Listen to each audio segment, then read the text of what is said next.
सैयद मुजम्मिल शाह मेरे साथ हैं।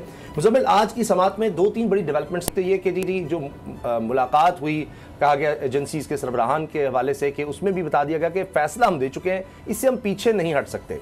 और ये भी कि जिस तरह से जो कौमी असम्बली में बिल पेश किया गया उसमें तो ऐसा लगता है कि हुकूमत अक्सरियत ही खो चुकी है। ये बड़ा दिलचस्प मामला था। हाँ, इसमें उसामा सबसे इम्पॉर्टेंट चीज़ तो यही है कि ये सारा कुछ मुज़ाकरात के हवाले से सुप्रीम कोर्ट की डायरेक्शन एक तरफ, लेकिन उसके बावजूद ये चीज़ क्लैरिफाई की है कोर्ट ने आज के मुज़ाकरात का ये हुक्म जो दिया जा रहा है, इसका मतलब ये नहीं है कि इंतखाबात जो है वो मई की जो तारीख है उस पर नहीं होंगे।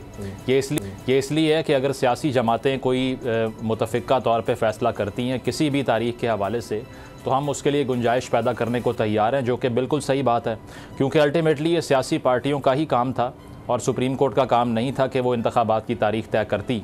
और इसी तरह हम देख रहे हैं कि अब दोबारा से सियासतदानों को एक और मौका मिला है।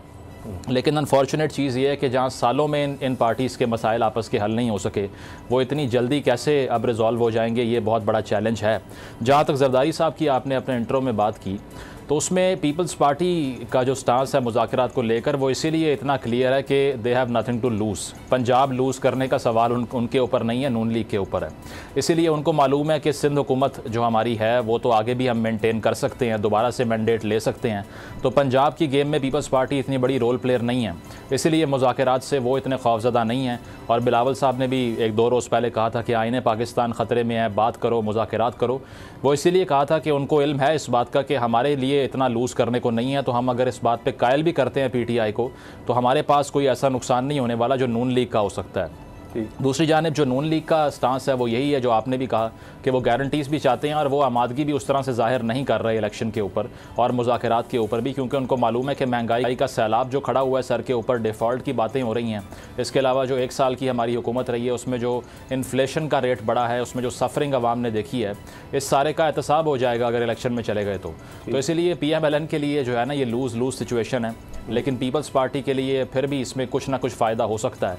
उसकी वजह यह है कि उनके लिए गेम जो है वो पंजाब की नहीं है। जो इस वक्त कोशिश है कि हर सूरत इलेक्शन हमने नहीं करवाना, ये तो बड़ा वाज़ेह है ना। तमाम इदारे हम देख रहे हैं, वजारत दिफा की तरफ से भी आ गया, इलेक्शन कमीशन ने भी एक दफ़ा फिर से, जो चीफ जस्टिस ने कहा कि लग रहा है आप तो फिर वापस चले गए हैं कि सारी कहानी दोबारा से हम खोलें कि जनाब नहीं हो सकते, अक्टूबर से पहले मुख्तलिफ वजूहात जो उन्होंने बताई कि जी बड़ी दहशतगर्दी हो जाएगी, एक सूबे में हम फोर्स ही नहीं दे सकते, सारे मुल्क में इकट्ठे इलेक्शंस करवाए जाए।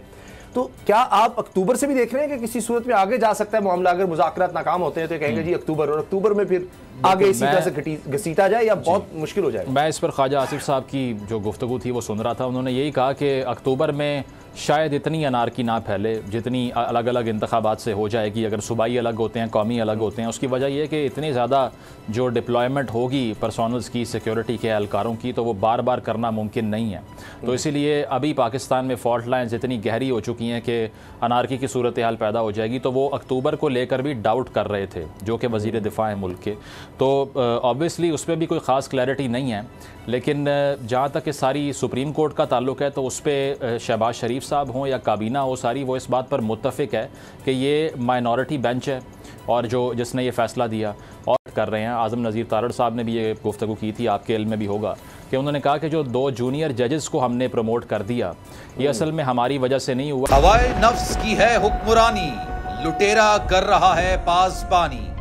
बोल न्यूज के मार्केटिंग हेड आकाश राम ताहा लापता, तफ्तीशी इदारे जवाब देने से कासिर, अहले खाना परेशान, बेटे की जुदाई में माँ गम से निढाल। जो बच्चो हिंदू पर आए थे जो को पाकिस्तानी, मुझे मेहरबानी करे पंहिंजो आकाश वापस कयो। हुकूमत से बेकसूर और मुहिब्बे वतन बेटे की बाजियाबी के लिए फरियाद। आकाश राम के अगवा के खिलाफ अहले खाना की जानिब से सुप्रीम कोर्ट में दरख्वास्त दायर। सुप्रीम कोर्ट के चीफ जस्टिस उमर अता बंदियाल से आकाश राम के अहले खाना की जल्द समाअत की इस्तदा। मुश्किल की इस घड़ी में आलमी मीडिया ने भी उठाई आवाज। CNN, आज तक, इंडिया टुडे, टाइम्स नाउ समेत आलमी मीडिया ने आकाश राम के अगवा के खिलाफ दिया बोल का साथ। उफ क्या जुल्म है, बोल इंसाफ का मुंतजिर। सब्सक्राइब करें और बेल दबाएं ताकि कोई खबर रह न जाए।